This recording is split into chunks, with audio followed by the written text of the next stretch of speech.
indivisible, with liberty and justice for all. Okay, thank you. Linda, please call the roll. Mayor Madden. Here. Council President Geis. Here. Councilman Carnes. Here. Councilwoman Flood. Present. Councilman Mikolajchak. Here. Councilman Quinn. Here. Councilman Rex. Here. Administrator Caro. Here. And Attorney Corsini.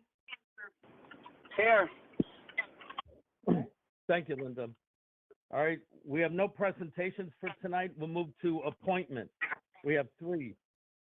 First one, amending council representatives for 2021 to appoint Councilwoman Flood as HUD representative for 2021. May I have a motion?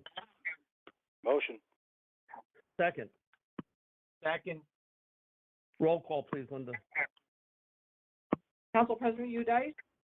Yes. Councilman Carnes. Yes. Councilwoman Flood. Abstain. Councilman Mikolajchak. Yes. Councilman Quinn. Yes. Councilman Rex. Yes. Thank you. Second appointment, amending the council representatives for 2021 for the county SWAC, County Transportation, to be Council President Yotis and Councilwoman Flood as alternate. May I have a motion? Motion. Second. Second. A roll call, please, Linda. Council President Udice. Abstain. Councilman Carnes. Yes. Councilwoman Flood. Abstain. Councilman Mikolajchak. Yes. Councilman Quinn. Yes. Councilman Rex. Yes. Thank you, Linda. We'll move to the ordinance for introduction. We have 5 ordinance tonight. Linda? Excuse me, Mayor, you have to appoint Yes. Bob DeCino. Oh, that's right. Okay, yeah, I missed that. Sorry. My appointment of Bobby DeCino to the Beautification Committee. Thank you. Thank you for that. All right, no proclamations. We'll move to ordinances for introduction. We have 5 ordinances. Linda? Tonight we have ordinance 2017-21, an ordinance to amend the code of the Borough of Middlesex in Chapter 19, Cultural and Heritage Committee, Section 19-2, appointment, membership, term. They have a motion to introduce ordinance 2017-21. Motion to introduce. Second. Second. Any comments? No comments? Okay, roll call, please, Linda. Actually, I had. I'm sorry. Any comments? Yes, actually, the only comment I had is, Jeremiah, my only thing is, 11 people is an awful lot of people to keep herded in. So, just be careful of that and be mindful, because you may want to strip this down next year if it becomes too cumbersome to get the progress that you want. That's all I have to say. Thank you. appreciate that, sir. I know we have a lot of people that are willing to give the time. I'm not worried about that, but if that does become an issue, it will definitely be a topic to make sure that this Culture and Heritage Committee succeeds for the future of our borough. But I take that. Thank you, sir. Okay, thank you. Any other comments? Okay, roll call, please, Linda. Council President Udice. Yes. Councilman Carnes. Yes. Councilwoman Flood. Yes. Councilman Mikolajchak. Yes. Councilman Quinn. Yes. Councilman Rex. Yes. Thank you, Linda. public hearing for ordinance number 2017-21 will be heard on February 9th, 2021. Linda, the second ordinance, please. We have ordinance number 2018-21, an ordinance amending chapter 267 entitled Swimming Pool Municipal, section 267-3, entitled Fees and Charges, to revise the membership rates effective spring 2021. Thank you, Linda. Motion to introduce ordinance number 2018-21. Motion to introduce. Second. Second. Any comments or questions? And Mayor, I would like to mention, and I'm planning to mention this in my council report. In the last couple of meetings I attended with the Swim Pool Commission, there were a lot of concerns over the $1 an hour increase in minimum wage and some of the increases that came before it, and that impact on the seasonal and part-time staff they would need to hire, as well as just general increases in materials and equipment and things that the swim pool was going to need to operate. And so this seemed like a fair place to land, and rates had not been increased for some time. So I just did want to mention that there was a lot of thought behind the process for raising the fees. Okay, very good. Thank you, Council President. All right. Any other comments? Okay, roll call, please, Linda. Council President Udice, Yes. Councilman Carnes, Yes. Councilwoman Flood, Yes. Councilman Mikolajchak, Yes. Councilman Quinn, Yes. Councilman Rex. Yes. Thank you, Linda. Motion carries. Public hearing will be on February 9th, 2021. Linda, the third ordinance, please. Ordinance number 2019-21, an ordinance amending chapter 317, property maintenance of the municipal code of the Borough of Middlesex by adding section 5 sump pumps so as to detail regulations regarding the discharge of sump pumps into the sanitary sewer system. Thank you, Linda. May I have a motion to introduce ordinance number 2019-21? Motion to introduce. And second. Second. Any comments or questions? I have a comment.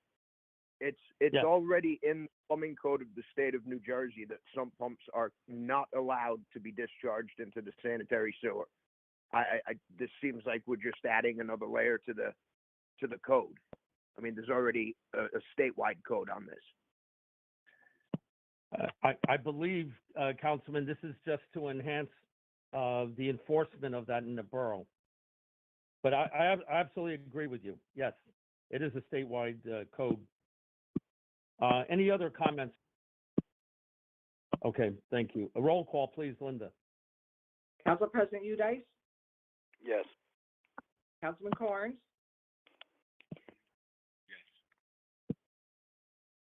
Councilwoman Flood, Yes. Councilman Mikolajchak, Yes. Councilman Quinn, Yes. Councilman Rex. Yes. Thank you, Linda. Motion carries. The public hearing will be on February 9th, 2021. Next one, please, Linda. Ordinance 220-21, an ordinance repealing and replacing Chapter 158, certificates resale lease in the municipal code of the Borough of Middlesex so as to clarify the procedure for application, review, and inspections required for the permitting of commercial and residential sales and leasing. Thank you, Linda. Motion to introduce ordinance number 2020-21. Motion to introduce. And second. Second. Any comments or questions? I have some. Okay. Go ahead. Go ahead, Martin. Okay, so there's a section labeled right of entry that reads quite Orwellian. I don't think that's in the best interest of the borough, but we'll discuss it at the next meeting. Okay, thank you. Unless that's part of the legalese of this ordinance. So, Yeah. okay. Good, I'm Mayor? sorry. Yes. Yeah, it's Jack. Yeah. Hey, listen, I do have a question also. I think we have to, on right of entry, do have a better definition of reasonable belief. Because it sort of opens up a whole, I mean, you can almost say, well, what makes someone able to come into my house? And when you look at it and you start reading it through it, it says once you have a reasonable belief, which could be any old thing, you can walk in the house and inspect anything and everything. And that includes going back to the sump pump, and actually the one leads into the other. It's just weird the way it's written. The right to actively inspect. Yeah, absolutely, it's an overreach. Can I just say that, this is Marcia, that Joe Costa wrote these ordinances with our attorney, and he will be at the public hearing to discuss them. This is just an introduction. Yeah, That's Marcia, fine. this is Chris. Joe, I know, did spend a lot of time, I think, with a combination of Matt and Alex from my office. And I would talk to Joe about it. He's pretty sharp on these things. And if we need to make changes, I mean, I don't mind doing that, but I would at least run them by Joe. Thank you, Okay. Attorney. And, Any other comments? yeah, Mayor, this is Council President Yotis. Just to kind of wrap things up here too, and help everyone understand where some of us on council are coming from on this, is many of us from our positions are focused on less government within our lives, and something like this, I mean, I get it, it's legal, and Attorney Corsini and Joe may have penned it. It doesn't mean it's right for our community simply because it's something that's legal or okay to do. So, I mean, that's where we're coming from, and I think we're just kind of putting this information out here at this step, just so you guys know where we're probably going to be coming from in 2 weeks. Just to lay it out there that I think the majority of us do not feel like the entering people's homes is an acceptable thing to be doing. Okay. Thank you, Council President. I'm sure we're going to be circling the wagons on that one. And this is the time to do that now.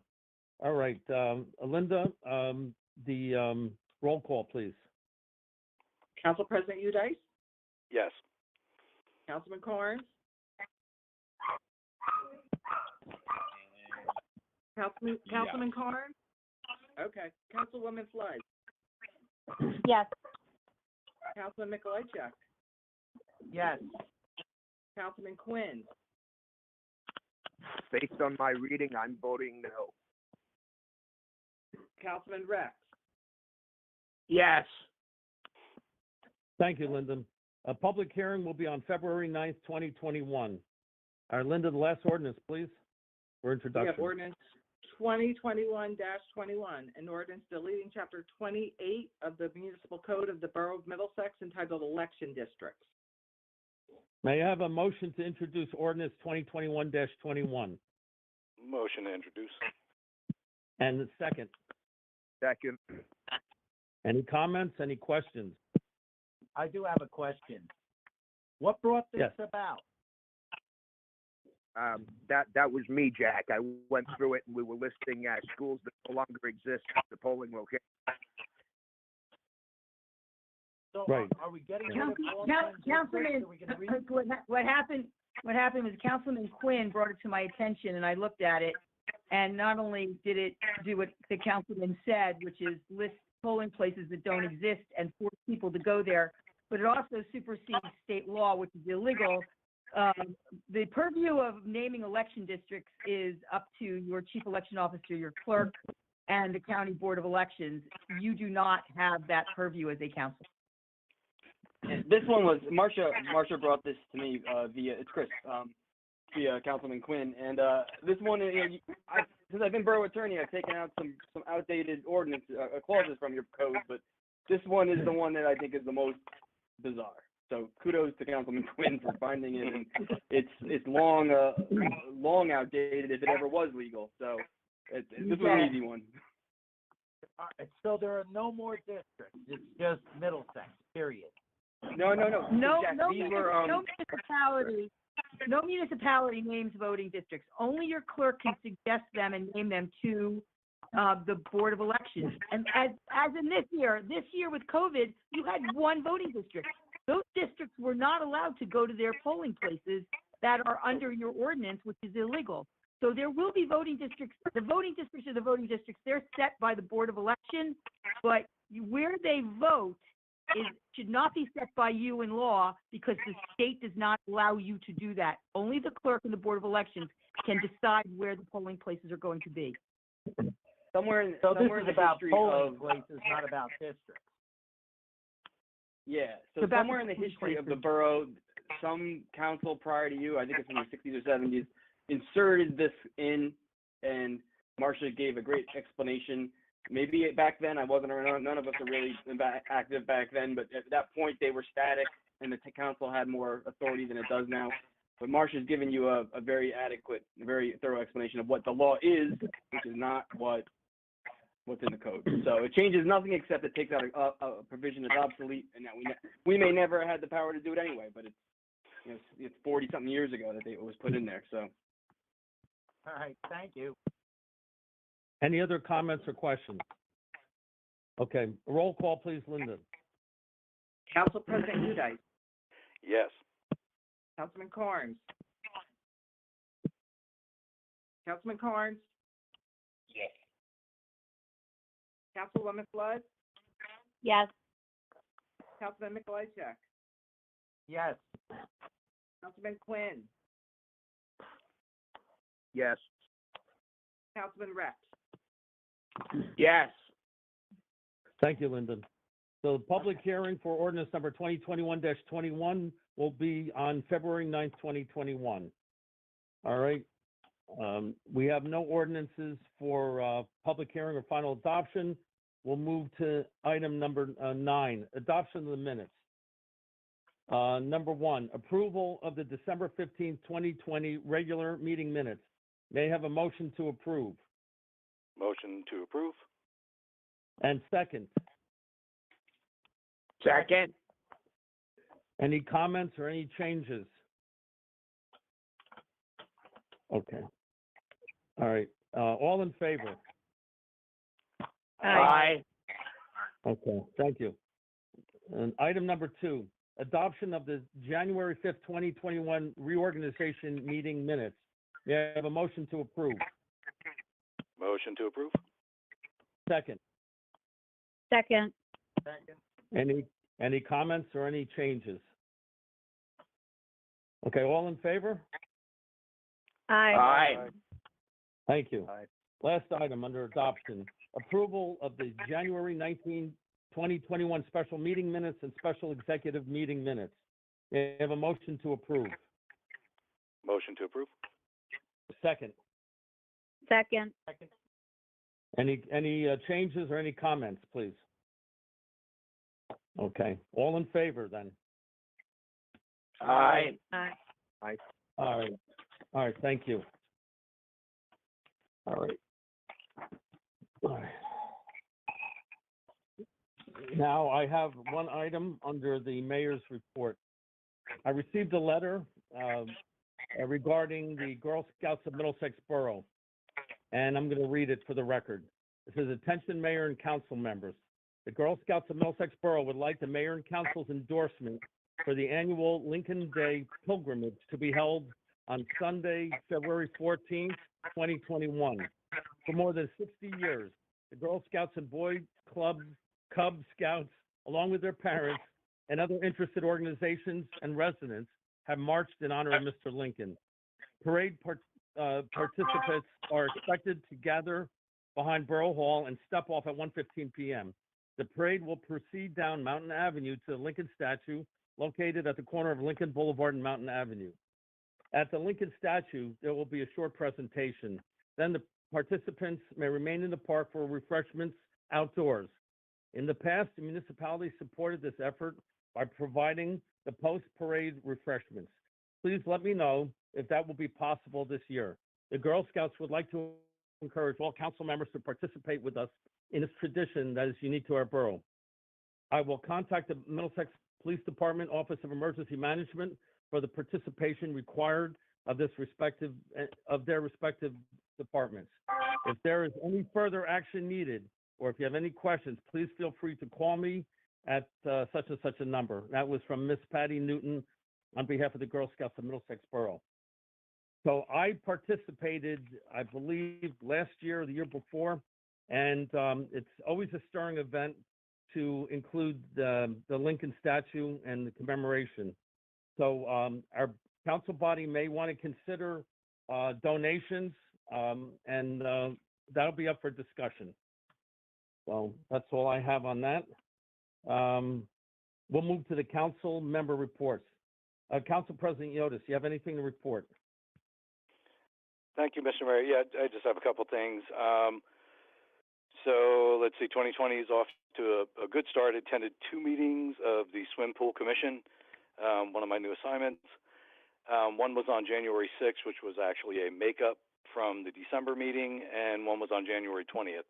At the meetings, the commission discussed several key issues, including stepping up marketing to increase visibility and membership, enhancing technology to make applications and membership activities easier, challenges presented by the increases in minimum wage as well as other costs, as I discussed before, and items related to COVID safety. So far, the commission is off to a really strong start for 2021, and we're all hoping for a better year of membership going into the summer. Secondly, just as the new council president, I'd like to personally thank every member of council, you, Mayor Madden, and Administrator Caro, for powering through the last few weeks. There were a lot of strong opinions, tough conversations, and a good deal of pushing and pulling that went on with some items that are on this agenda. And in my opinion, that's the way it should be when critical issues and difficult decisions are in play. It's what the people of Middlesex deserve, and it's what they can expect more of from this council and governing body as we move forward. And that's all I have, sir. Thank you, Council President. Councilman Carnes, do you have anything to report? Yes, sir. For the joint land use, we will be meeting tomorrow. Caught me off guard. Let me get a drink. In the rec department, and there's ongoing leadership. So other than that, sir, they were going to be good. As regarded for the Culture and Heritage Committee, we are starting up. The first meeting is going to be February 4th for all the appointments are going to be done, and we're excited for the launch of that. And everything else is going great. Thank you, sir. Thank you, Councilman. Councilwoman Flood, do you have anything to report? Mayor, I have a few things. The Housing and Development Committee will meet February 2nd to determine the use of this year's funds from the Community Development Block Grant. From the Board of Education, Middlesex Board of Education met remotely on Wednesday, January 6th for their annual organization and special public meeting. 2 of the 3 newly elected Board of Education members were sworn in for 3-year terms. Those were Mr. William Coyle and Mrs. Sharon Schuler. This year's Board of Education president is Mrs. Kelly Gardenia, and vice president is Mrs. Sharon Schuler. They were voted in unanimously by the board members. Meetings for 2021 will take place on the 2nd and 4th Mondays of each month at 7 p.m. And by that, I mean Board of Education meetings. Beginning January 11th, a cohort of students, this is past, will return, but they did return. And January 25th, phase 2 was scheduled to resume. That was the plan. However, Middlesex County was currently in the red zone, and at the time, Superintendent Dr. Williams commented that although that was the plan, he was not comfortable with reopening. That was on January 6th. And then the Board of Education met again on January 11th, 22nd, and 25th. During these meetings, Mr. Todd Nicolay was sworn in for a 3-year term he was elected to. That was the 3rd member. And Mrs. Fontira Engled was voted unanimously to fill a 1-year term left vacant. As former Board of Education President, Mrs. Valerie Denizzo stepped down from her position. Mrs. Dana Tabarro gave a presentation for a program to exist between the Middlesex Borough School District and Middlesex County College, allowing students who are accepted into this high school level program to graduate with both a high school diploma and an associate's degree. The program will be known as Middlesex to Middlesex Academy, and that was a very welcome achievement as far as faculty went. As mentioned from the January report, Middlesex Public Schools, in fact, welcomed a cohort of students back to in-person learning on January 11th, but at the special Board of Education meeting on January 22nd, following a parent email and video, Superintendent Dr. Williams announced a delay to the January 25th return to in-person learning. A future start date has not been given for the remainder of the student body to resume in-person instruction. So at this point, there is a small cohort of students, just to be clear, that are attending, but the majority of students are fully virtual. Reasons cited for this delay and concerns from teachers about having the COVID vaccine made available to them. Students will be able to participate in winter sports, and there is a possibility of buildings being utilized by students for group activities outside of the virtual school day. No specifics have yet been given, though. As far as Fire, Office of Emergency Management, and Rescue Squad, I've been able to meet with each of these groups in some capacity. The Board of Fire officials met on January 18th. I was able to attend that meeting. I've also been able to make it to a few calls, so I've been able to observe the vehicles, tools, and equipment needed for emergencies. That's been helpful for me. I've also noticed quick response times. That's been great to see. Chief Byrd and Ms. Giardino have been helpful introducing me to this department and its needs. Office of Emergency Management met, and I was able to connect with Mr. Costa and his team. He expressed concerns about obtaining member IDs and possible mold in the Office of Emergency Management meeting space. Both are being addressed. I don't know if we have updates on either of them yet, but they are being addressed. Mr. Costa also asked to continue to be included in any future plans for new Office of Emergency Management space, and Administrator Carroll agreed that he absolutely would be. Both groups have submitted their budgets, and both have requested funds for an end-of-year banquet. Rescue Squad met on Wednesday, January 20th. I wasn't able to attend, but I was able to meet with Mr. Lohr and their new chief. I apologize, I don't have his last name. His first name is Doug. And I was able to view their workspace. Rescue Squad is working to increase memberships and time they are available to respond to calls, and that seems to be working out pretty well right now. Streetscape Committee met successfully to solidify plans, and the project, I think, will be underway the end of February. Thank you to Mr. Vidal for your continued input on that. And I just wanted to add congratulations to Mr. Robert Tessino, Mr. James Ionetti, and Mr. Brian Palazzi on your retirement. We thank you for your service to the Borough of Middlesex, and we wish you well in your retirement. That's all, Mayor. Thank you, Councilwoman Flood. Councilman Mikolajczyk, do you have anything to report? Yes. This is, I have some highlights I just want to talk about from the December police report. In December, there were 1,691 calls for service. That means 20,862 calls for the year. It's only slightly down despite COVID versus 2019. Of the serious crimes, there were 4 index crimes for the month, a total of 79 for the year. And we had a clearance rate of 45% for the year, although we had 75% cleared off in December. A couple other tidbits of information. Despite a spike in the COVID, December only had 17.5 hours of sick time. It's the lowest for the whole entire year. So they're staying healthy so far, despite a couple of near misses, let's put it that way. Perfect attendance awards were given to Detective Sean Flanagan, Police Officer George Polensky, Police Officer Jamie Marsack for 1 year, and hang on, 26 years for Craig Kaminsky. That's incredible. One of the things that you'll notice when you go through the report is that you're going to see that the issuance of summonses actually almost follow an inverse trend line to the number of COVID cases that we have. So as COVID's going up, summonses are going down. I guess people are staying in, and, you know, our officers have to be safe at the same time. And that's all I have. Thank you, Councilman. Councilman Quinn, do you have anything to report? I do. The Shade Tree Committee Commission met on 14 January 21. Jason Bond was elected to the chair. Dan Gittler was the vice chair. We have several issues that are being investigated currently. I have no updates on them. As far as shade trees that are either ours or debatably the owners and have, rotten branches and things that need to be removed. The Shade Tree Commission last year used all but $1 of its funding. So we may need to look into that moving forward. We're possibly looking for grants under the CSIP program. I'm in the process of doing that. As you know, for DPW, we just had a major problem with baby wipes backing up a pump station in town.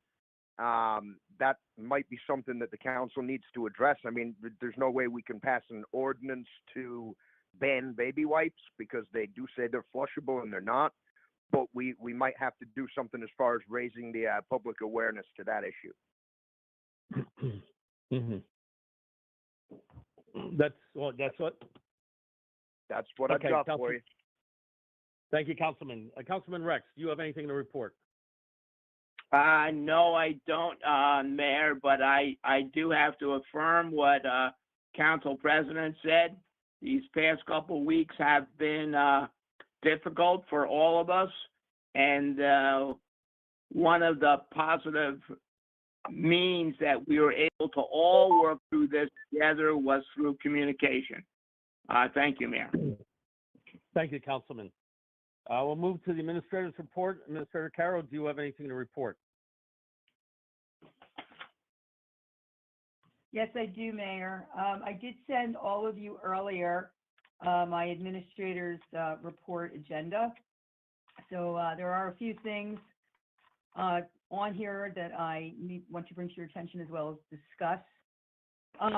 Just FYI, the DEP is pressing new stormwater regulations.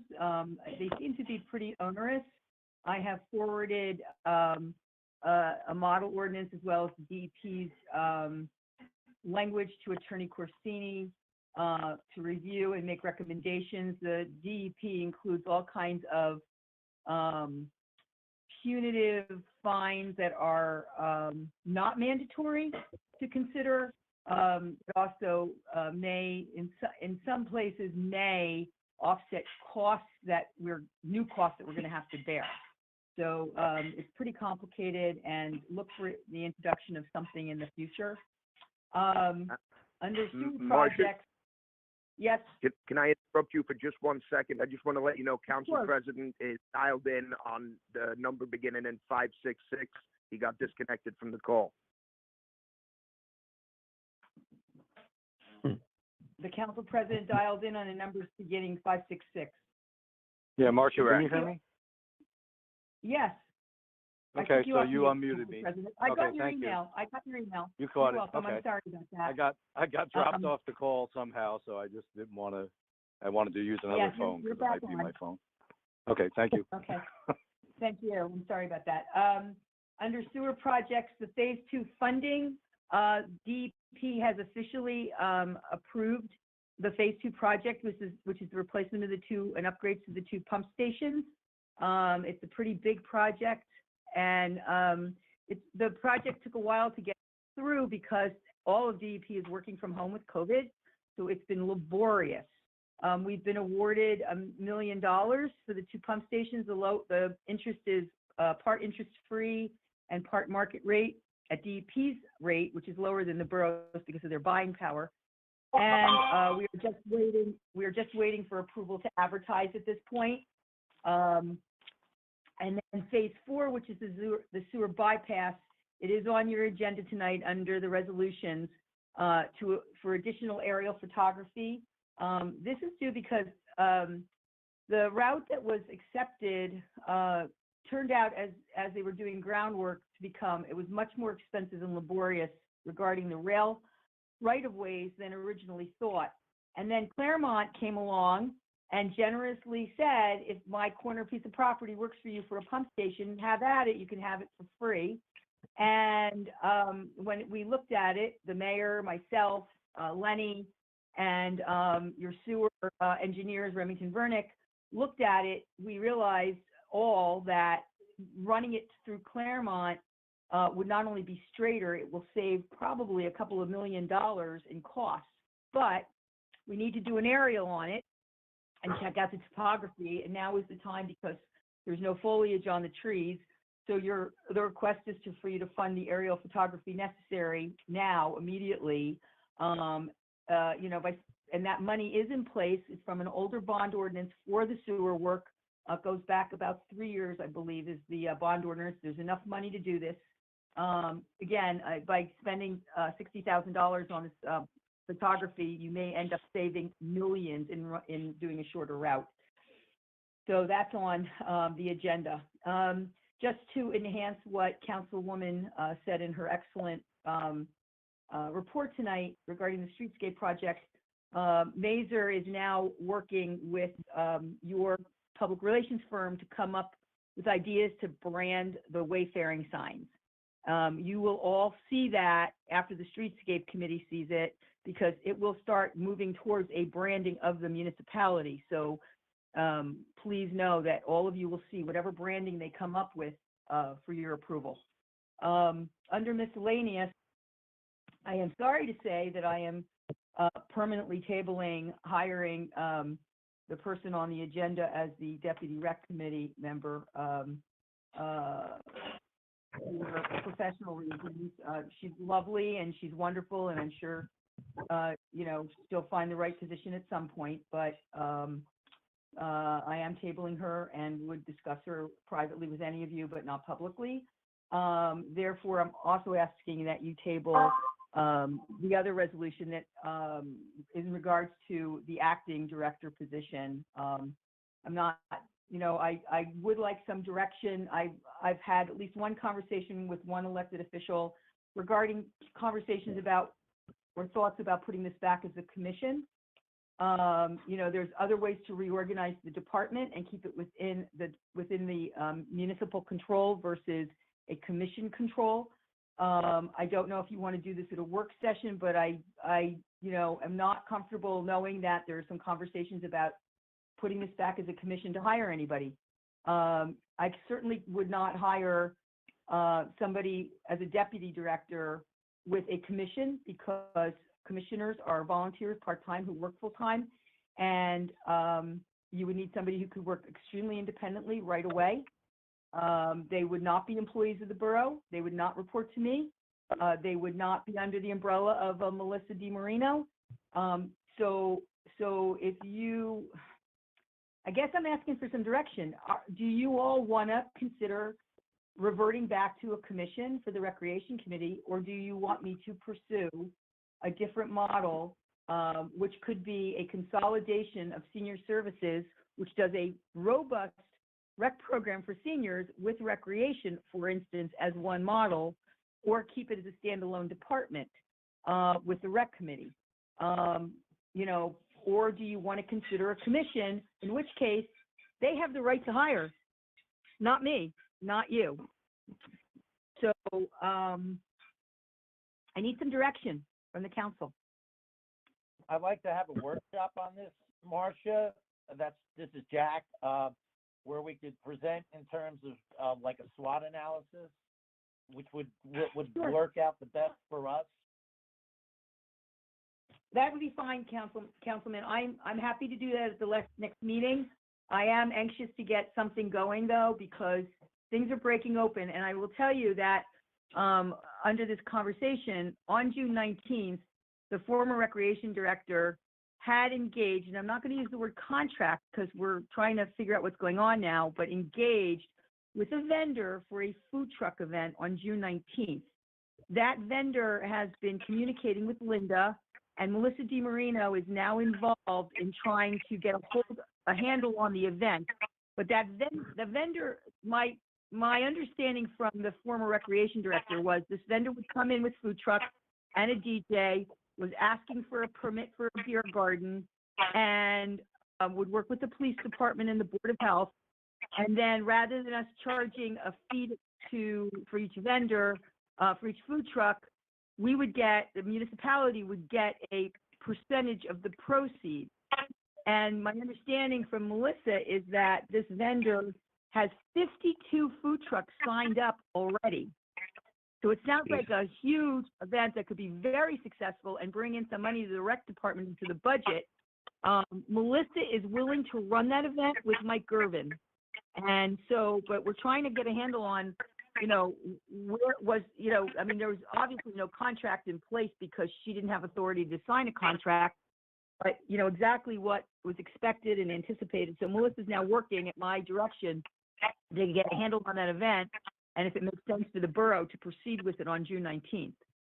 So I just want you to know that she is stepping up, and, you know, like I said, it's a potential win for the borough. So we'll put it on the workshop for the next meeting and have a full discussion on the pros and cons of a commission versus keeping it as it currently is, under borough control. And I'm happy to do that. Hey, Marcia, So, this is, yes, sir. this is, Councilman Yost. I have a couple concerns with reverting back to commission because, you know, the main reason is why aren't we still doing that if it was such a good thing? And my understanding is it devolved into something non-productive. And so we're kind of here. I'm also in agreement with you on top of the food truck event. I've had a few citizens in town reach out to me connected with Little League to say they had already engaged in conversation about what's coming this year and kind of getting the ball rolling. And now they're worried that there's no one in that position. So I think a workshop is good, but we should probably really get on it kind of quickly so we can figure out what we're gonna. I mean, the commission to me is going to take a lot of time, and maybe this isn't the appropriate point to do that, and we just stick with the plan, but maybe go back to market for a rec director and dig in and get some applicants and really kind of, you know, go to town with that. That may be the best compromise, Council President. If I go out to market for a director position or a deputy director position, something like that, you can always go to a commission form later, and we can have that workshop on February 9th. You know, commissions, there are issues with them in recreation, you know, and more so than with swim clubs or the library. There's definitely issues because it can devolve and it can become more personal as far as why people get involved. I don't know the history of what happened here. You had a successful recreation program with a successful commission for years, and then it did devolve. You know, the recreation director prior to the last one had no performance reviews done. There was no oversight. The program, you know, changed considerably without direction. There were a lot of complaints that were ending up in the governing body's lap. It should have been with the commission. You know, when you have a commission, if there are complaints about staff, they don't come to you or me. They're supposed to go to the commission. You never hear complaints about lifeguards or Jim Grimm. They go to the commission. You don't hear complaints about librarians or Chrissy George. They go to the library commission. That was not the case in the borough. It was not following, you know, basically what the state law is, you know, and I would suggest that all of you take a look at state statute. I think it's 40:, I want to say 61 is the recreation statute, maybe, if I'm not mistaken. But, you know, they have a lot of power, including the power to bond. So, you know, they could bond, if they see a piece of property they want, they could bond for it, whether you like it or not. So, I've had some run-ins with recreation commissions in my day. I'm a little leery of them, but you know, I'd like a consensus. I mean, can we get a consensus from the governing body that you want me to either come up with a new model and hire under a new model, or just hire a new director, or at least advertise for it while we're having this discussion? Is that fair to just agree that I should advertise for something while we're having this discussion? I agree with advertising. I'd like to pose a comment, Administrator. I think in this COVID environment, I think we've had the experience that you will have a lot of candidates for that prospective position. So I think that would be good to take advantage of it. Does anybody disagree? Okay. I say and I'll advertise. proceed with Emily.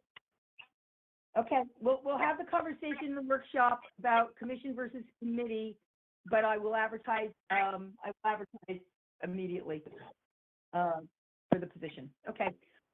Moving on, fire department use of vehicles. So Chief Byrd approached me regarding, we have 3 fire police vehicles.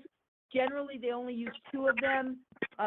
The fire department has a request that the assistant chief be allowed to take home one of the 3 fire police vehicles and use it for calls for himself.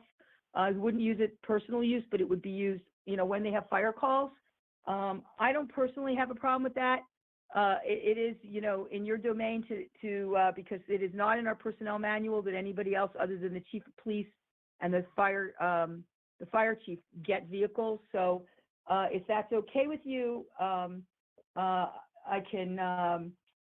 I guess we probably need a resolution at the next meeting, and I can amend the personnel manual to reflect that. Any objection? No. I'm good with that. Okay. And then next is Tie the Town Pink, Dance for the Cure is a not-for-profit. They represent and help women with breast cancer in Middlesex, Hunterdon, and Somerset counties. One of the things that they have been doing in Hillsborough is they've been tying pink ribbons in the municipal building, and they want to expand it. And they've contacted us regarding tying pink ribbons around the trees at the library, the municipal building, the police department, at the very end of September for the month of October, which is Breast Cancer Awareness Month. And they'll do all of the work and put up all the ribbons, but, members of our staff have offered to volunteer to help them, and they have asked our staff to do a photo op with their volunteers to show solidarity, and then the ribbons would be removed on November 1st, and I'd like your approval to allow them to do that. Any objections to that? You object? You don't, no objection, Are there any right? insurance issues? Okay. Okay, and then finally, under the public meetings, so, I had asked for a consensus among all of you regarding what you want to do regarding our meetings going forward. We have a very strong opinion letter from our attorney that the way we are currently operating audio meetings is completely 100% legal. And in spite of allegations that we are violating a state regulation or executive order, we are not. You have all seen his opinion. It is very grounded in his reading of the law.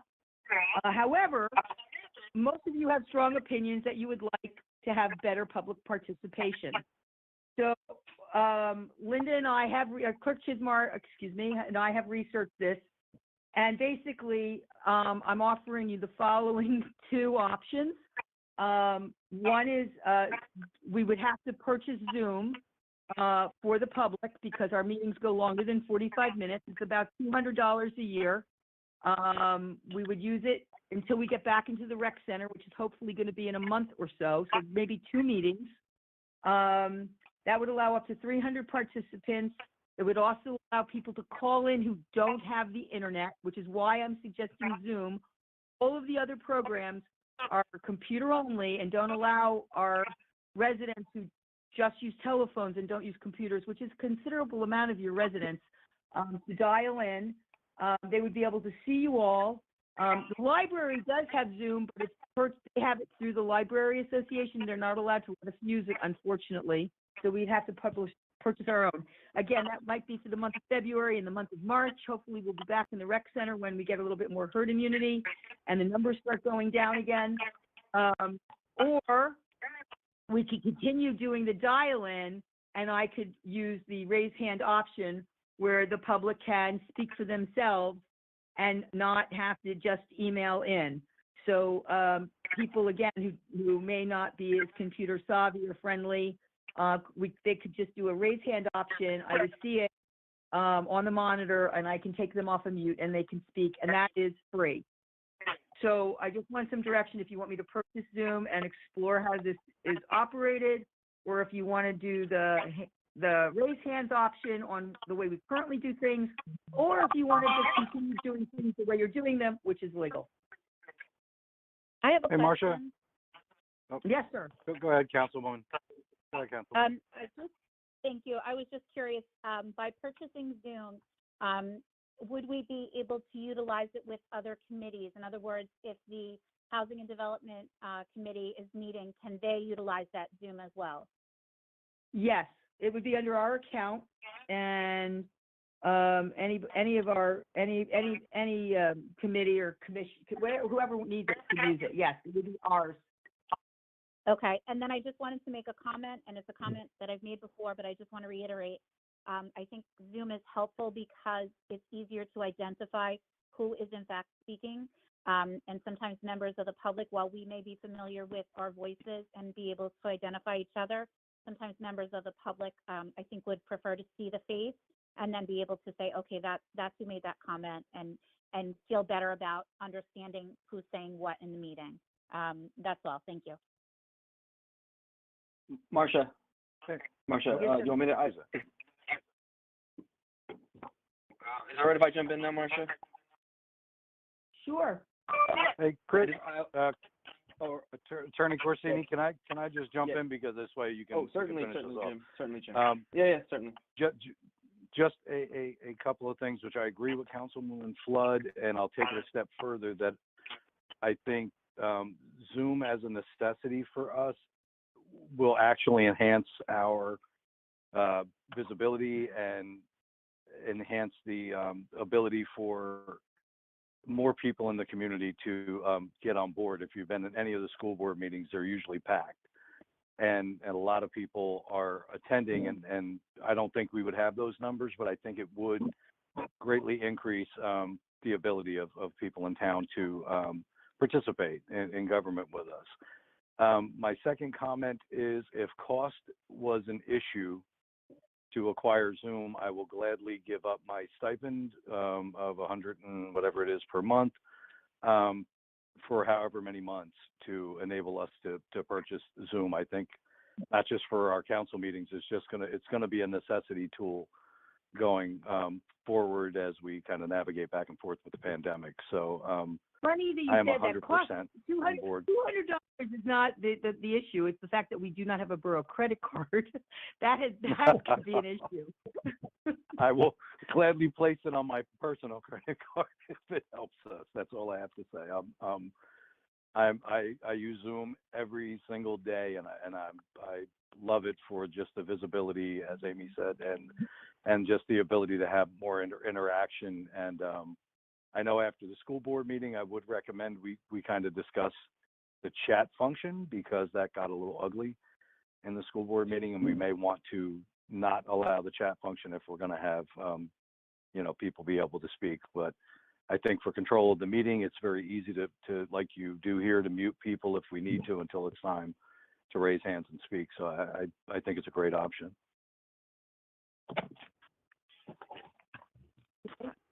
I just want to clarify the reason why that chat function is disabled is because certain individuals decided to use vulgar language.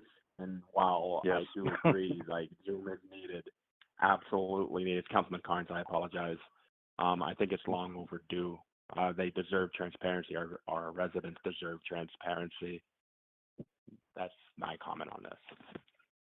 Yeah. Just one quick follow-up to say, as Administrator Caro said, I have complete confidence in Mr. Corsini and his law office as to that the way we have been conducting things is legal. I appreciate some members of the public, and not necessarily our town, who continue to push that the meetings are not legal, but not to be a jerk about it, I will trust our attorney's education and experience opposed to someone's journalistic credibility. So that's all I'm going to say without trying to be too much of a jerk, but I have absolute faith in our legal services and what they have advised us on.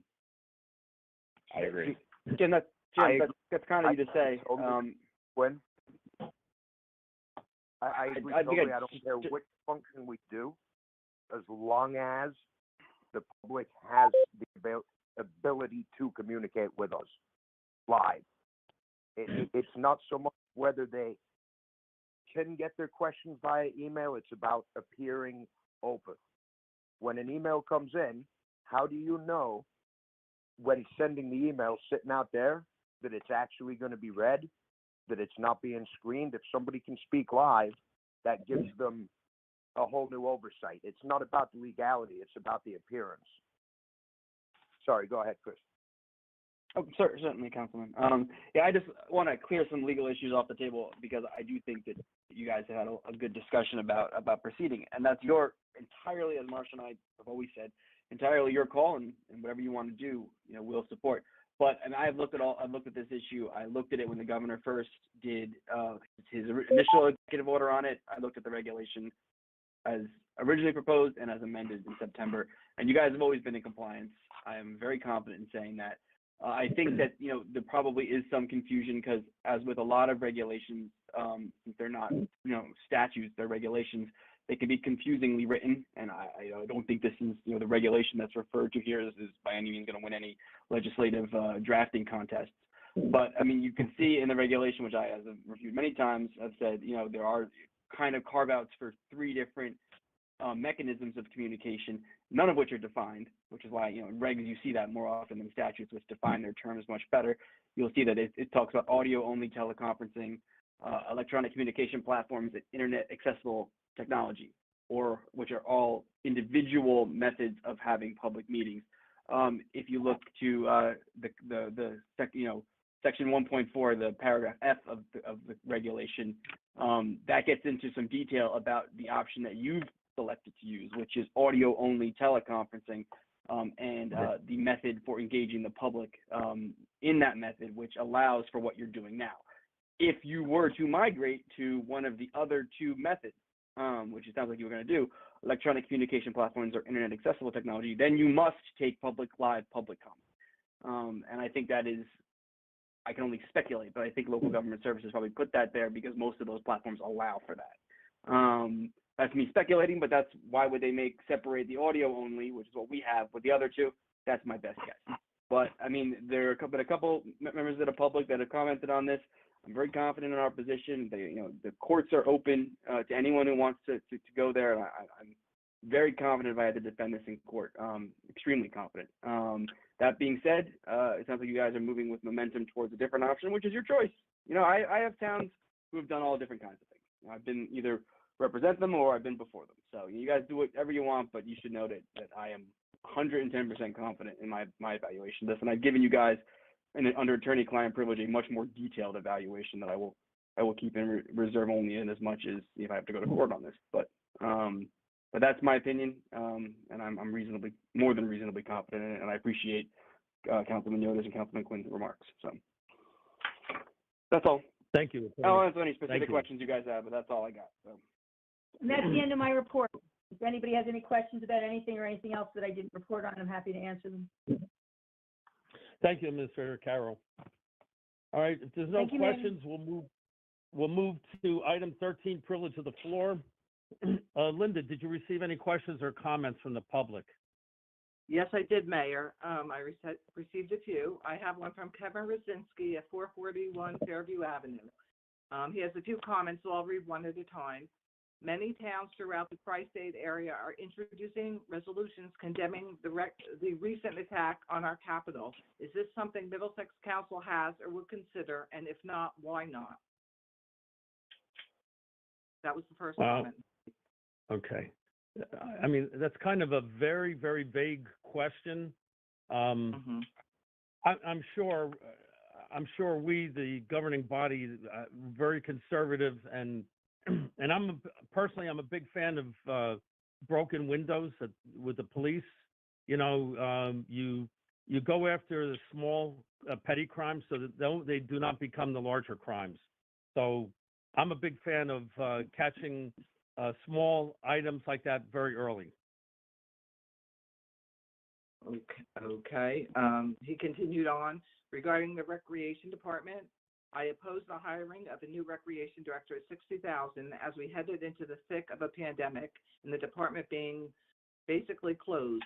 Now I have to ask, if we are going to hire a Deputy Director at $40,000 a year to replace the Director, why didn't we just hire a Deputy at the start and save $20,000?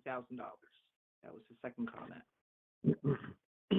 Well, I believe the administrator and I spoke about it, and I think even with this setup, I think we're saving, and Administrator Carroll, please correct me if I'm wrong, I think we're saving over $24,000 with this setup already. And we are hopefully going to be able to groom somebody if we ever get somebody in that early stage of one's career, and perhaps now create something with the seniors. And I think we have a wonderful opportunity to amalgamate the two and still save a lot of money. Okay. Another comment was, I recall the motion to install cameras throughout the recreation building, both inside and out, since we're going to have a new rec director working in the building. My question is, was the system ever installed? What was, and did the former rec director ever actually make use of the building? The system has not been installed yet. We do have a firm price on it after it was put out for bid, and it just has not been installed at this time. Our vendor is extremely busy. We have not made an appointment to try to get it in because the rec center has been closed, and the former rec director was in the building. She was occupying the office and cleaning out, old supplies and whatever, and doing whatever she did. So she was there. She occupied the building for the 3 months she was employed. Okay, and then his final comment is, then just a comment, these meetings do not fulfill the new state requirements for remote meetings. I'm at a loss as to how the Board of Ed seems to pull together proper remote meetings and makes available an audio archive of their meetings, while the council chooses to work with equivalent of a couple soup cans and a string. At this point, it is abundantly obvious our town council is not interested in maintaining an audio or video record of their actions that's easily accessible by the public. Yeah, I know, I can do CDs of meetings for $1, like I said, soup cans and strings. Thank you. That was his final comment. I also received comments. I'm sorry. No, I thank you, Linda. If you can proceed. Okay, then I have Mayor Madden, can I just jump in for 1 second and just with almost every one of these comments, I think the council body and the governing body has answered every one of these questions, or 2 out of 3 of them at least, in its actions tonight and what we're talking about. As we've mentioned multiple times, it's a pandemic. It's not a picnic. It's a pandemic. There are necessities to be nimble in almost everything we do because it's a dance. And I explain this in my day job because I'm a COVID tracker and everything I do in my day job. It's a dance. And when the music changes, you have to change your moves and you have to dance accordingly. And so no one knew 9 months ago, a year ago, where we were going to be right now. So you just don't go and lay off departments of people because there's cost to that. You never know when rec is going to start back up, and we've already had people engaged in rec. So the moves we are making and what we're showing tonight is in just a complete pushback of some of these questions. They've been answered in what we're doing, and yes, the council does have an interest. We don't really want to be on soup cans and strings, and we're moving forward with a lot of these things. So I'm sorry, I had to throw that in there. Well, thank you, Council President. And I just want to say our past comments and the council body's past comments I think, have been well represented in our positions regarding this issue, number one. Number two, I think we've done a good job memorializing where our stance is, how we're reacting to COVID, and I just think we're moving forward in a great, very transparent direction, and I'm just very proud of everybody's comments because I think we're all uniform to get the perfect resolve so we can engage the public more. But there's steps that we have to take. Yeah, we had issues with the rec director, but I think going out again, I think we're going to, do the right thing. And I just think going forward, we'll be in great shape. That's all I want to say on that. Linda, you want to continue, please? Okay, I have comment from Rich Thomas, a few comments here. I would like to speak to two items to be introduced at the council meeting tonight. First, and very important, I would like this letter read into the minutes of the meeting. I understand that swim pool operated with difficulty last year with both limited membership to pay the bills and the resulting problems of paying those same bills. With demand down, I feel it does not make sense to raise the cost of all parts of membership. I see there is a big push for membership to the pool, which is great, but then raising fees would, to me, seem counterproductive. Maintain the fees as they were in 2020. In these difficult financial times, many may be very prudent. I hope that salaries for management of the pool were frozen as part of a good faith attempt to control costs. Were they? That was the first comment. Okay. Just a couple of comments. I believe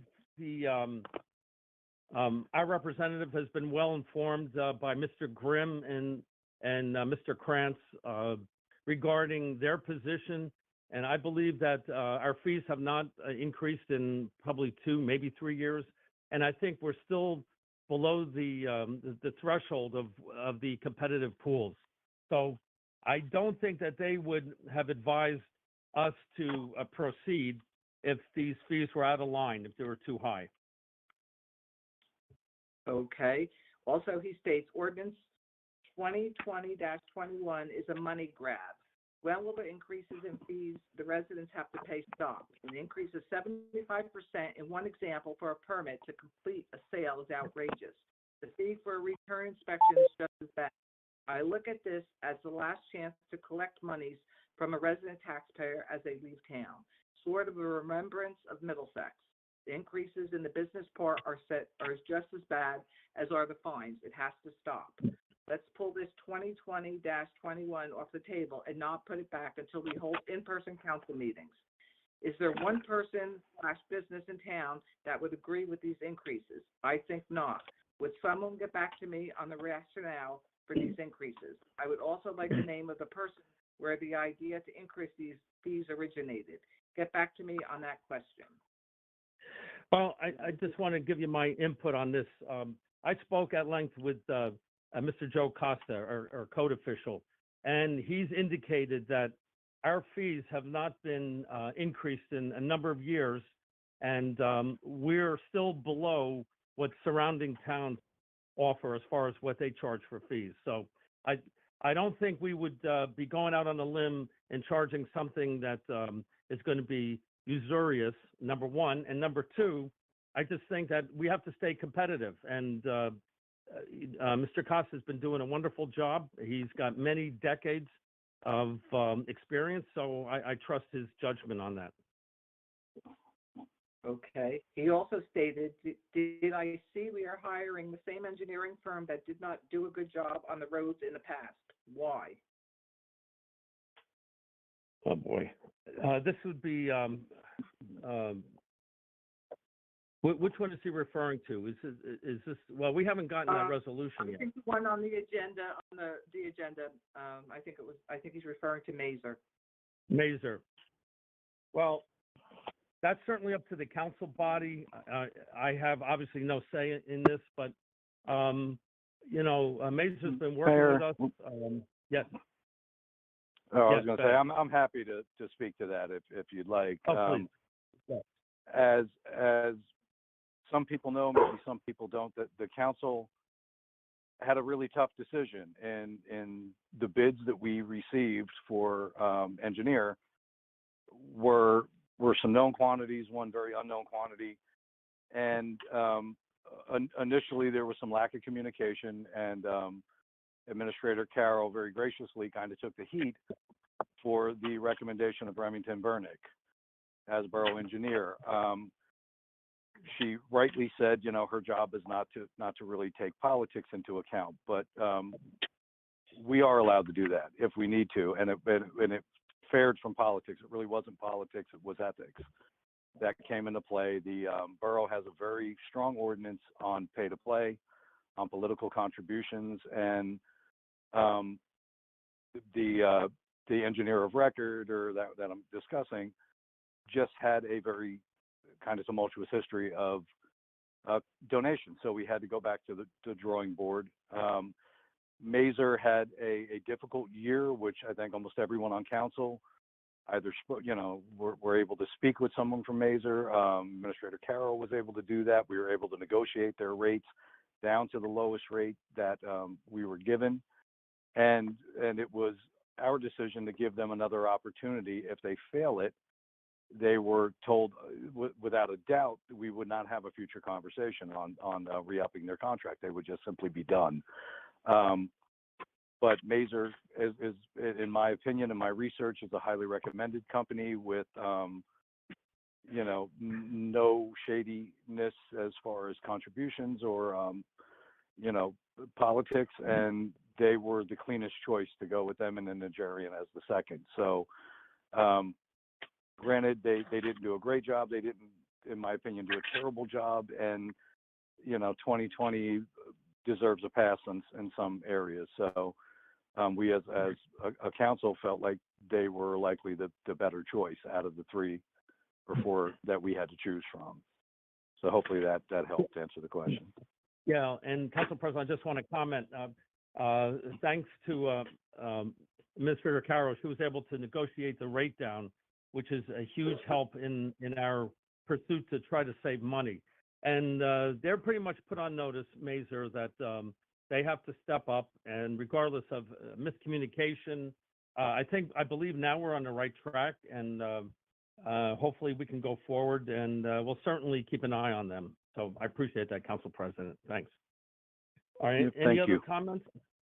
Okay, All right. this last comment. Yeah, I do have comment- one, actually. Oops, sorry. Just one last comment. One of the things that everyone just did not mention here is that one of the reasons that they had a very difficult year was because of COVID and the ability to get a hold of the people that they need. It's not just their performance. They have to rely on other people being able to get back to them with the right information over a wide variety of either agencies or basically subcontractors. So, I mean, I can full well understand why they had a tough year last year. And hopefully, this year it's going to get off to a slow start because some of these agencies are still on virtual and working at home.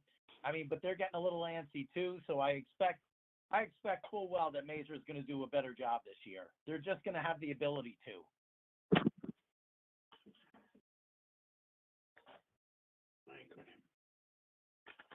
Okay, Linda, any other? Okay, Any other? Mr. Thomas's final comment was, finally, I want to once again ask the council to put off any spending of money, any financial changes, meaning fees mentioned above, to that of paying our bills, just paying our bills. That was the final comment. Well, one aspect that residents have to understand is we are in the throes of various projects, various capital projects that have to be concluded. So we can't just stop with engineering items. Like an engineering firm who's doing the sewer bypass, the issues over in Piscataway are astounding. The cost overruns that Middlesex has been aberrantly getting hit with. So, yes, I mean, I think our whole staff and the governing body, I think they're very good about recognizing where we need to be and who are the true professionals that we need to work with. So we're trying to save money wherever we can. Again, this is going to be a difficult year. We all know it. But I think we're doing the best we possibly can. Mayor? Yes, Just one last, I have a comment on that. And one of the other reasons that you want to keep moving forward on some of these projects is that funds are cheap to obtain right now. It Yes, sounds they are. bad, but Yep. spending money is going to save you money in the end. oh, absolutely. Yeah, interest rates are record low, but we still have to tie them into necessary projects. I agree, Councilman. So it's good that we have time. We can look at all these different aspects. We can look at our debt service to see where we're at with that, and versus the low interest rates. So, but we have to get these projects going. We can't. We need the funding. We can't afford the loss of revenue. So, but thank you, Linda. Okay. And any other questions or comments, Linda? That's all I have, Mayor. Okay, all right. We will now take a 5-minute recess for anyone wishing to ask a question or make a comment. Administrator Carroll, where should they send their comments or questions?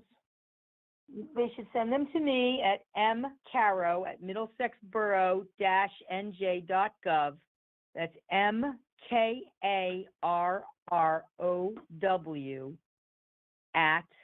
@MIDDLESEXBORO-NJ.gov. Thank you, Mr. Carroll. May I have a motion to go into recess? Motion? And Second. Second. all in favor? Aye. Aye. Aye. Okay, we are now in a 5-minute recess. It is now 8:17. Please put your phones on mute. And Linda, please stop recording the meeting. Thank you.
Okay, 8:23, I am calling this meeting back to order. Administrator Caro, did you receive any additional comments or questions? Actually, I received quite a few, Mayor. I'll take them in order that they were received. The first one is Okay. from Kevin Rosicki, 441 Fairview Avenue. And he writes, regarding the details of the sump pump ordinance, the present language of this change to the ordinance is bananas, regardless of how legal it may be. Thank you, Council President Yotis and the other council members that take issue with this. The next one is from Charlie Kravitz. Hello? Yes, I'm listening. Okay. Yes. The next one is from Charlie Kravitel, looking for an address. I don't have one. He did submit one the last meeting, so I think our clerk can find it. And he writes, my name is Charles Kravitel. I live in New Brunswick, and I'm the editor of a community newspaper, New Brunswick Today, available online at newbrunswicktoday.com. You may not know this, but I was lucky to be raised in Middlesex Borough, and I am a proud Parker Python. I would like to be recognized to address the elected leaders of this community directly tonight, but if you refuse to let me have the floor, then I must insist that these questions be read into the record. I would like the attorney to respond to them. Question for the borough attorney: is it still the view of your law firm that this body's compliance with NJAC 539-1 is optional, or as Mr. Ogrodnik put it at the last meeting, quote, an administrative decision, end quote? Can you name a single other municipality in New Jersey that is not allowing for real-time comments during meetings of their governing body since the adoption of NJAC 5:39-1? Suppressing public input and dialogue by requiring messages to be emailed in advance and read by a government official instead of letting us speak for ourselves is an abuse of power. And sadly, it is not the only time throughout the horrible pandemic that our elected leaders in the state have abused their power to curtail their public's crucial role in public meetings, public hearings, and other important decision-making processes. We, the public, deserve better, and I hope you will understand that this poor decision has created a negative perception of this council and opens the borough up to costly litigation over these illegal procedures you insist on using. It sounds like the mayor and council are finally ready to correct these violations in future meetings, but I cannot understand why you have not insisted that the public comment procedures be changed for this meeting. I encourage you to open a new chapter for the borough and immediately open up this meeting to public comments in real time using the conference call line that is currently in use. There is nothing stopping you from doing that right now, and doing so would put the issue to rest so that we can all focus on the important business before you. Until next time, farewell, Charlie Kravitel. Okay, before Attorney Corsini, before you make your comment, hopefully you will. And I read that NJAC 5:39-1 through 4, and it was very obvious that we're doing this correctly, and thank you for your backup and your analysis. I just object to anybody making the inference that we are doing things illegally and in violation. So I take umbrage with that. Attorney Corsini, would you like to add to that? Not really, Mayor Madden, because I've really addressed both these issues in my prior comments. As to his first question, I've addressed it. And as to the second, I obliquely addressed it in as much as I said I'm aware of towns doing things different ways across the state, both the ones I represent and ones that I appear in front of. It's not a legal question. It really doesn't matter what I think. So I will just rest with that. Okay, and I appreciate that. And I think the council body can feel comfortable with your discretion and direction on this. As well, Thank you you. should, Mayor. Mr. Mayor? I'm very confident, and anyone who's got an issue with this, I'm happy to go to New Brunswick and litigate it.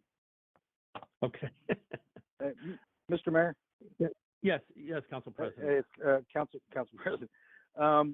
And I do just want to add that, tonight or in the last session that we had together to kind of work some things out, these weren't the first times we brought up different means of technology. I think early on in the pandemic, Administrator Caro and myself and some others had discussed Zoom, and we chose to use the phone because we didn't know how long we were going to be down. And then we were back at the rec center and did that for quite a long time. So it's not like we have not thought about these means. It was just utilizing this phone was available.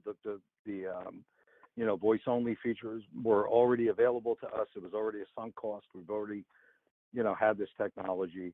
And to purchase it, even like Administrator Carroll said, we might purchase Zoom, but we're going to use it for maybe 2 meetings, and maybe we'll be back in person. We don't know, but it's, we definitely want the people to know it's not like we just said to heck with it and never discussed it. We discussed these things. It was just, there were other factors that came up in between, and we're not opposed to the technology. We actually prefer, I don't want Linda to have to read comments, and I'd rather hear them from, I miss all the voices and characters that we get to see at meetings. So, Zoom would allow us to do that. So, we've never really been opposed to it. It's just been what's been on the table at the time. So we are, more than willing to move forward with something new now. Thank you, Council President. All right. Mr. Caro, anything else?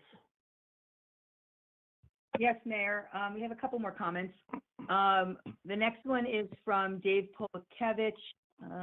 He's at 240 Hazelwood Avenue in Middlesex, and he writes, I have a few questions. Number one, did anyone in Middlesex County government suggest that Remington Vernick be rehired as Middlesex Borough lead engineer, or suggest that doing so might make it easier for the town to obtain road grants? I did suggest that Remington Vernick be rehired as Middlesex Borough lead engineer, but no one ever, to me, nor did I to the governing body, suggest that we could get road grants easier from Remington Vernick. What I did tell the governing body is that Remington Vernick is very quick to get us grant money and then turn it around into a road project and get it completed. So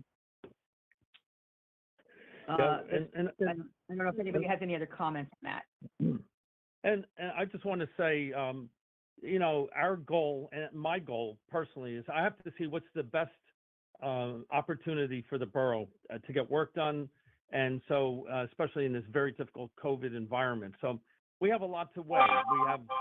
We have obviously public opinion and social media, but what's the right thing and what's the best for the borough? Who are the best professionals for the borough? So I think that's what the council body should concentrate on, because I think we have to look at what's going to get us the most efficient progress that we need in this very difficult time. That's all I wanted to say about that.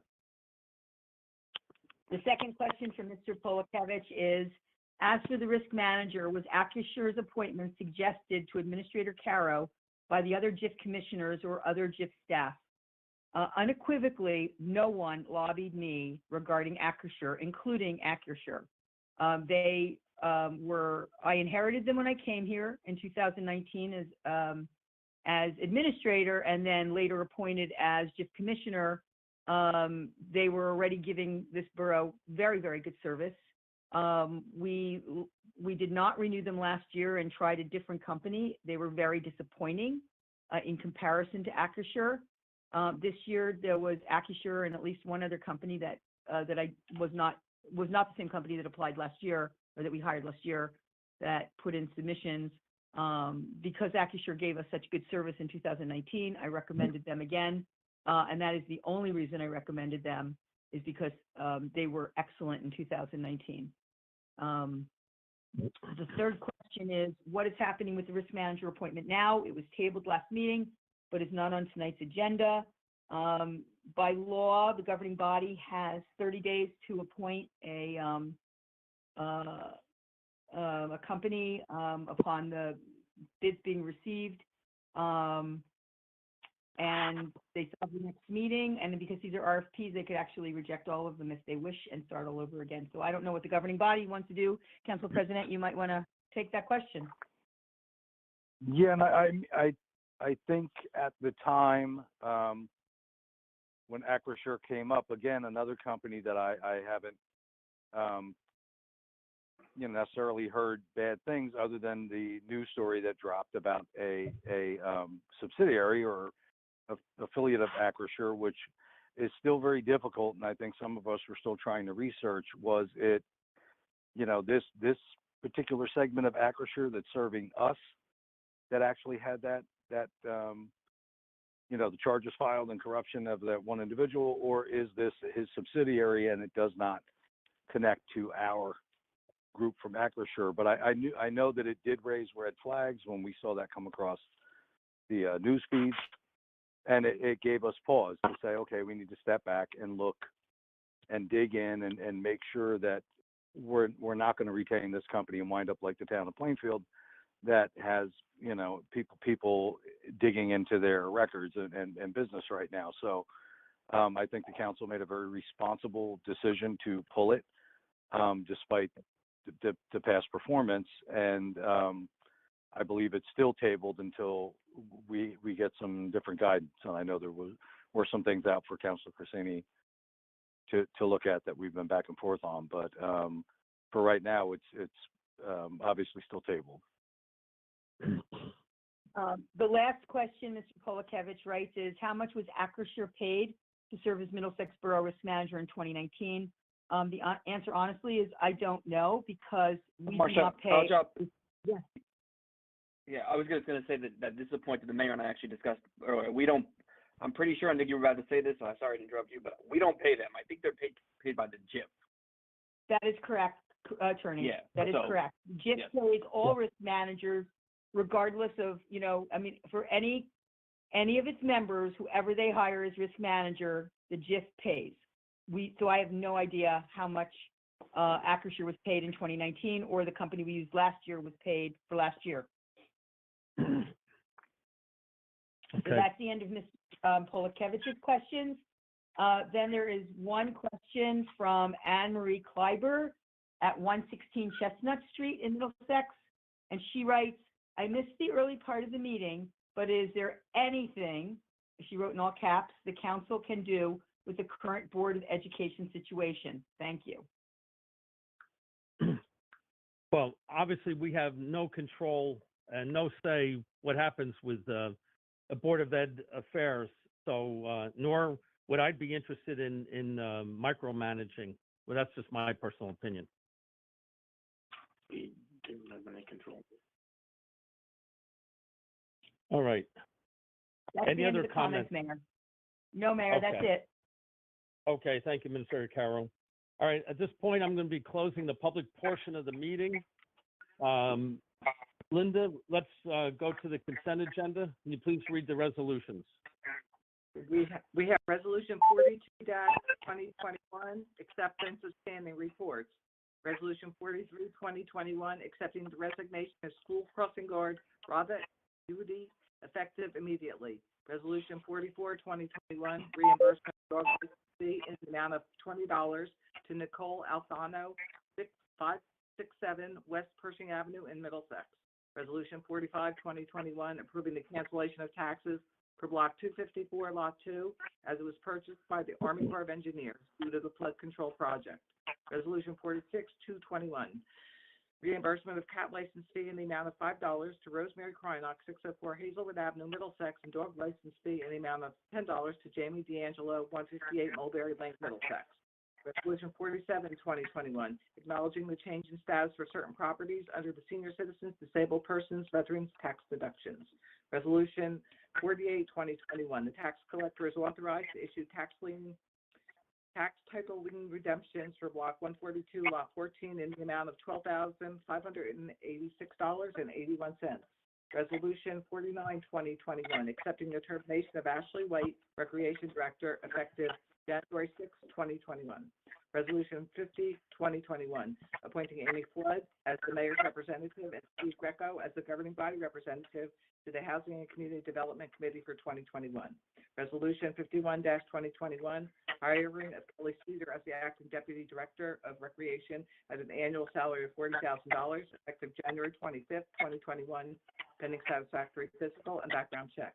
Resolution 52-2021, authorizing the tax collector to adjust the taxes on Block 16, Lot 3 for the 2020 final 2021 preliminary tax year to reflect the proportionate share of the disabled veterans exemption. Resolution 53-2021, approval to advance Patrolman Paul Danny, Patrolman Class B at an annual salary of $104,678, effective January 27, 2021. Resolution 54-2021, accepting the retirement of Brian Palazzi from the Department of Public Works effective February 1, 2021, and authorizing the treasurer to pay his full allowance of $11,766.40 in accordance with the personnel policy.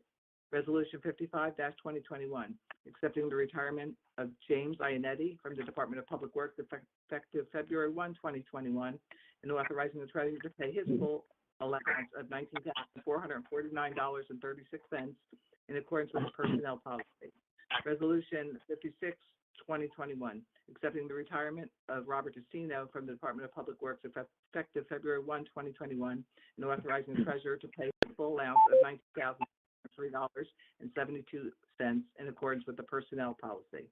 Resolution 57-2021, advancing Francisco Camarillo and Mark Stitt in the Department of Public Works effective February 1, 2021. Resolution 58-2021, the tax collector approves the tax title lien redemptions to refund for Block 304 Lot 11, calculated effective January 26, 2021. Resolution 59-2021, approving the amendment to the proposal from Remington and Burnick Engineers to provide engineering design construction management services for replacement of the Piscataway sanitary sewer metering station in an amount not to exceed $60,000. Resolution 60-2021, approving a temporary annual stipend of $2,500 to Melissa DiMarino as the temporary acting director of recreation. Resolution 61-2021, the tax collector approves the tax title lien redemptions to be refunded for Block 124, Lot 2, calculated effective January 26, 2021. Resolution 62-2021, transfer of funds from the current budget of 2020. Resolution 63-1, increasing Kelsey Meixner to an annual salary of $37,000 based upon her completion of the introduction to the duties of the municipal clerk class. Resolution 64-2021, awarding the bid for public relations and design consulting services to Positive Solutions effective February 1, 2021 through December 31, 2021. Resolution 65-2021, authorizing the release between Middlesex Borough and Middlesex Little League Incorporated. Thank you, Linda. Can we recall that Resolution 51-2021? Is that how that would work? Marcia? You just table it and it will double if we don't put it back on the agenda, as well as 60-2021, both of those that go hand in hand. Okay. Mr. Mayor, I'd like to make a motion to table 51-2021 and 60-2021. I'm sorry, repeat that again? Yeah, I'd like to make the motion to table 51-2021 and 60-2021. I second that. Okay. Okay, hold on one second. Okay, that's, give me, Council President, give me those two items again, please. Yep, it's Resolution 51-2021, which was the hiring of Kelly Cedar. 51, okay, and 60-2021, which was the temporary stipend that. Perfect, okay. I was going by the item numbers, okay. All right, I need a motion to approve the rest of the basis of the consent agenda. Motion to approve. Second? Second. Roll call, please, Linda. Councilman Udice, Yes. Councilman Carnes, Yes. Councilwoman Flood, Yes.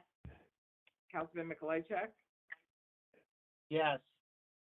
Councilman Quinn, Yes. Councilman Rex. Yes. Okay, thank you.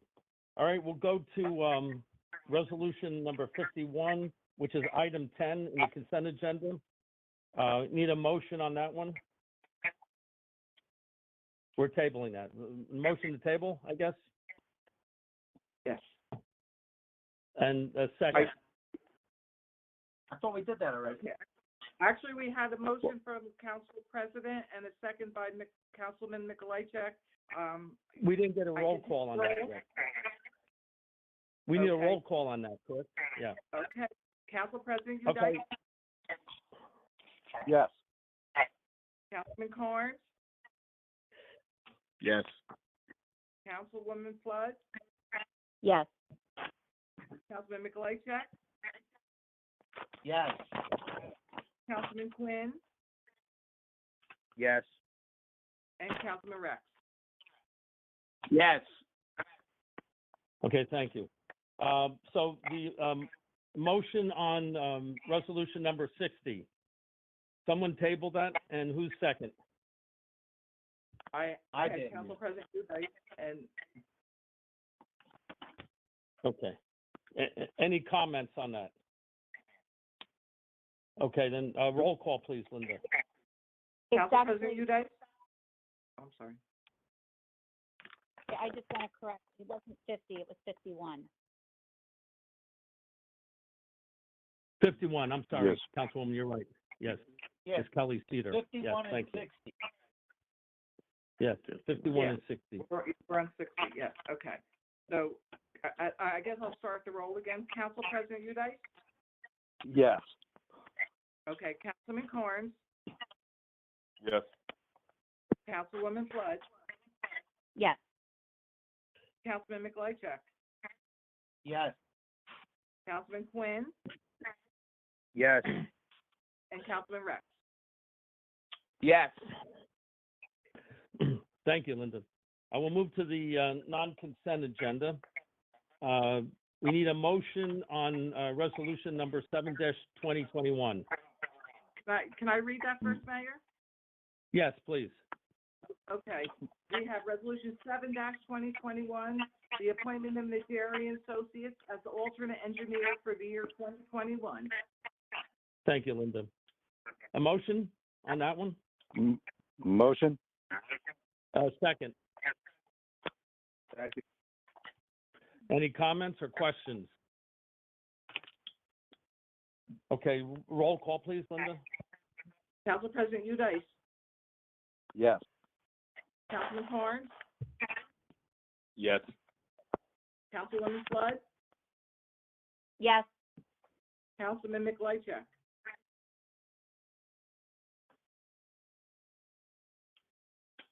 Councilman Mikolajchak?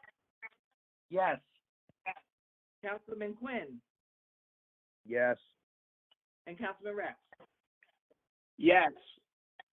Thank you. Next resolution, please, Linda. Resolution 66-2021, the appointment of Mazer Consulting PA as the Borough Engineer for 2021. May I have a motion Motion? and second? Second.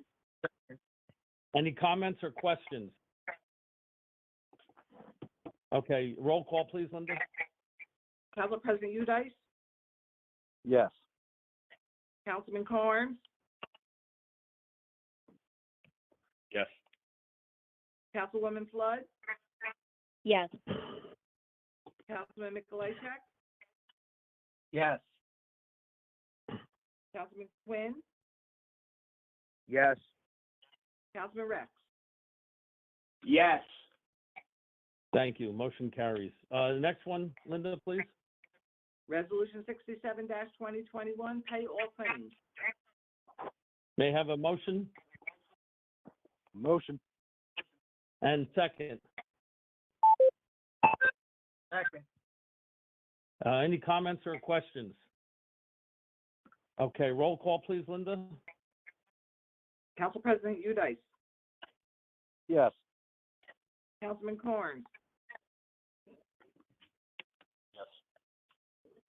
Councilwoman Flood? Yes. Councilman Mikolajchak? Yes. Councilman Quinn? Yes. Councilman Rex? Yes. Okay, thank you, Linda. Next, we'll move to agenda workshop item. This is the request for a bus shelter on Union Avenue. Councilman Carnes, can you give us any background on that? Yes, Mayor. So this all started when I would walk outside. I drive around our beautiful community every morning pretty much to see what is needed. And I noted a lot of our residents that take the public transportation don't have any covering from the elements. A few of the bus shelters along are listed in the streetscape project, and there's other issues like that. So that's when Administrator Caro directed me to go ahead and put it in the workshop agenda so it can be discussed. I did reach out to the New Jersey Transportation, just for that one shelter, because this one location that is on the quick check side of Union, that one bus shelter, I have seen several people wait in the snow, in the rain, and they just don't have any protection from the environment. So that's when I went ahead and make the contact for this. There are other shelters along that also, I believe, needed to be addressed, but this particular location was not in any area to be addressed. So that's why I brought it up here. Okay. And if I can interject, Mayor, the reason I suggested it go on the workshop is twofold. Number one, the Streetscape Committee is considering all kinds of things, and I thought that there should be some cohesion, but more importantly, although the DOT supplies the bus shelters for free, they do not install them, nor do they maintain them. So because this is going to require financing in the future, it belongs here with you for discussion for inclusion in the budget, and whatever else you want to do regarding other bus shelters. So thank you, Mr. Administrator. I apologize for that. So may I ask? May I ask? The next step would be with the subcommittee for the streetscape. Would they look into this, or is this something Lenny should look into? It. I think a combination. Lenny's on the streetscape committee. I think that Lenny should get us a price for what it's going to cost to install it, and see where it goes into the DPW budget, maintain it, and then work with the members of the Streetscape Committee they have a number of choices and options of bus shelters, is my understanding, and Councilman Carnes probably knows that better than I. But I think they have a number of choices, so they should all, whatever they pick, there should be some, decision on how they're going to look. So I think, DPW should get us a price for installation and maintenance so we can include it in the budget, and then the streetscape look of it should be, as I think it should be cohesive with whatever the streetscape committee is doing. Okay. Is everybody in agreement with that direction? Yeah, I just have a question. That's going to be on the west corner of Paris and 28, not on the quick check east side of the corner. I believe so. Yeah, if we'll refer to, I'm trying to find the packet page 133. If everybody refers to that page, you can see it's a black and white picture, but it shows the area. It's along where that white fence is. If you are on the corner of Harris and 28. So yes, it will be the west. It will be the west corner. Okay. But I do have a question about. I do have a question. If you do take a look at that streetscape picture, is there room for that bus shelter, Councilman Carnes? Is it? I feel like that's a funny property there. I don't know where it will be placed.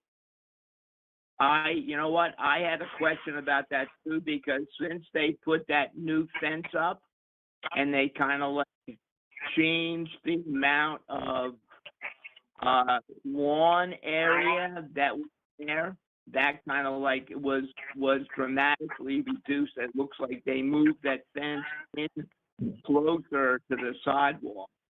And I know I see a lot of people standing there in the morning to catch the bus, but I hope there's enough room for shelter. Yes, I'm all for the shelter. It needs to be there because it is a regularly used, stop. Yeah, And that's I the think bus for stop. my- Yeah. I think it would be very helpful if we can get a footprint of some of these. And I'm not sure, some of them look wider than others, and we should see if they're gonna fit in the allocated space. And, this would be something, that would be, installed by our DPW and maintained, I presume, correct?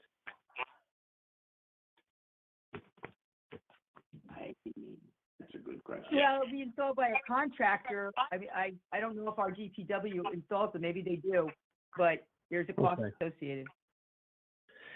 Yeah, and if I remember correctly, didn't they, install the park benches along Mountain? So maybe if they do that, maybe they can accomplish this. We could save money from an outside contracting firm. But, okay, that's fine. All right, any other comments about the workshop item? Yes, Mayor, I would just like to finish up. It doesn't have to be New Jersey Transit. We can even, if we're gonna have to pay for the installation costs, we can even find a new modern, again, go with a design that was, as long as there's something there and we make it work for the people that are there, as long as we can protect them from the elements as they go on their thing.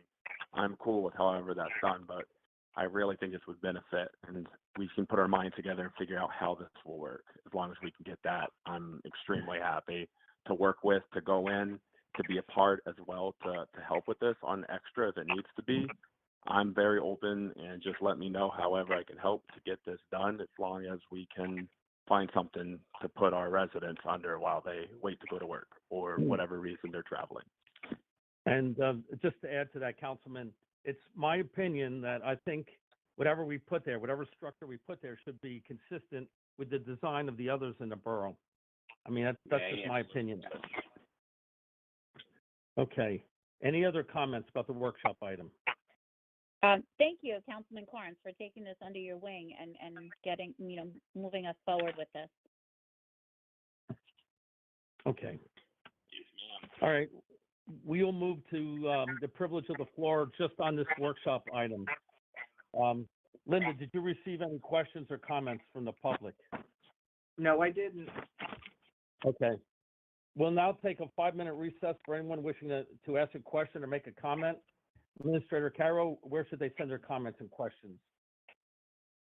Same place, MCARROWU@MIDDLESEXBORO-NJ.gov.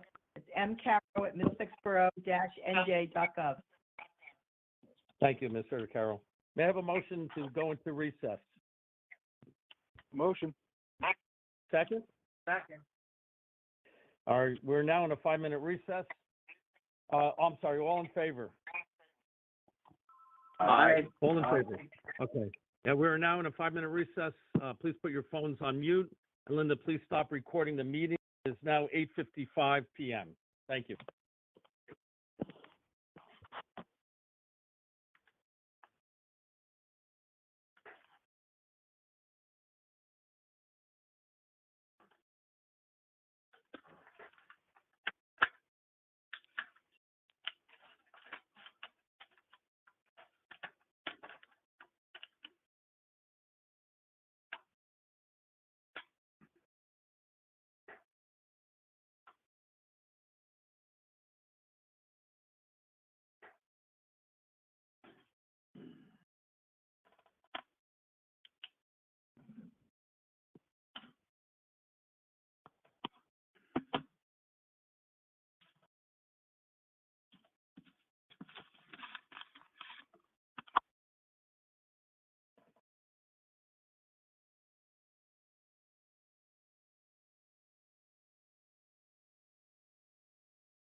Okay, 9 o'clock. I'm calling the meeting back to order. Administrator Carroll, did you receive any additional comments or questions? We received two, Mayor. The first Yeah. one is from Richard Kowski at 211 Maple Street, Middlesex. His comment is, the bus shelter on the corner of Raritan and Route 28 is extremely dangerous for walkers because it is so close to the street. Look at that one before building one on the corner of Harris and Route 28. And the second Okay. comment is from Kevin Rosinski, 441 Fairview in Middlesex. And he writes, regarding the bus stop, is it possible to use HUD funds for this? I believe the decision on HUD grant use happens in a January meeting. Is that correct? I'll defer to somebody who knows better than I, either Councilwoman or Linda Chismar. Yeah, I can There comment on that. And maybe, Yeah. please correct me, Ms. Chismar, if I'm wrong. HUD, for the Community Development Block Grant, we have very specific guidelines as to how to use that money. Could it be used as a bus shelter? It might be able to, but it has to be located within a very specific area. So if we were going to use HUD money, let's say for a bus shelter or two in that particular area where it's allowed, I guess we could do that, and I will bring it to the committee when we meet and to consider it. But if we do want to, we would also just then need to make sure if we want them all to look alike, right, have the same color, the same design, we would just have to make sure that we, even with a, they would be ordered obviously separately because one would be through a grant, one would be done otherwise. We would just have to make sure that we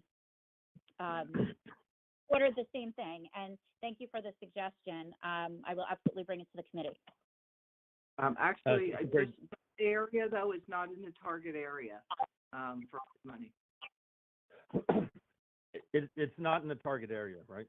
No, this particular location is not. I understand that, but I think we do have at least one bus shelter area, at least one area that does have a bus stop that could have a shelter in it. Is that correct?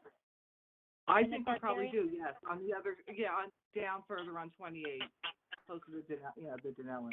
Yes, but absolutely, this particular one that's located in this particular picture, no, that would not be applicable. That's Okay. not in a streetscape.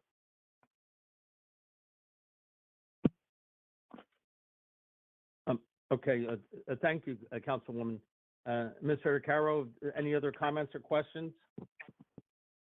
No, Mayor, that was it. Okay, thank you.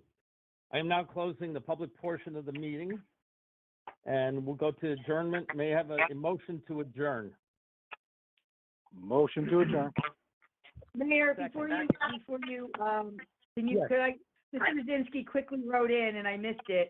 He did Okay. send in a follow-up question, which is who determines the target range for HUD grants?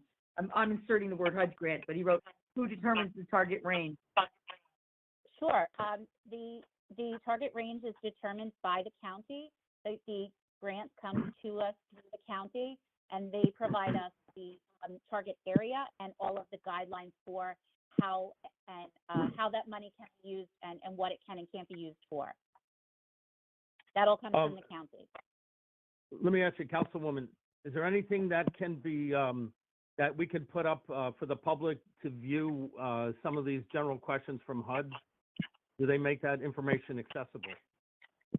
General questions or you mean guidelines? Yes, to answer these general questions, right? Like a FAQ. Yeah.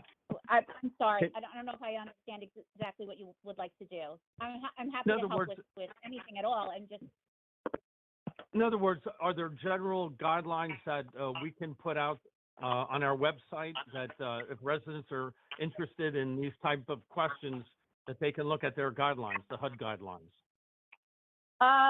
maybe Clerk Chismark can comment on that a little I- bit. I think that we can, but there is a lot of material, so I think we would maybe want to make it a little more concise. And I don't know, do you have a comment on that? I think possibly that information would be at the county. We normally don't have anything on the website, but we do have a public hearing, and the meeting is scheduled for next week, and that's open. It's a remote meeting, as is this meeting. And anybody is welcome to join. A block ad should have been in the paper. I think it went in last Friday. And the phone number, the call-in number is on the website, and it's also, like I said, it was also a display ad was put in the newspaper. So anybody, can join the meeting to discuss anything, they want or listen, whatever they'd like to do. And at that meeting, if they, we could do the raise hand, count 5 and do a raise hand, for public to speak if they'd like also. Yeah, I'm definitely um, open to hearing suggestions as well. And what was I going to say? Oh, just I just want to kind of, if anybody is going to go to the county website, I just want to prepare you. I've gone and I've tried to get information there. It's kind of vague. It's not, and it's difficult to find. So I don't want to frustrate anyone either. I can certainly try to have something prepared for the meeting to maybe have some highlights prepared to maybe read aloud, or I don't know if guidelines or I don't know if we can give those out publicly prior to the meeting. I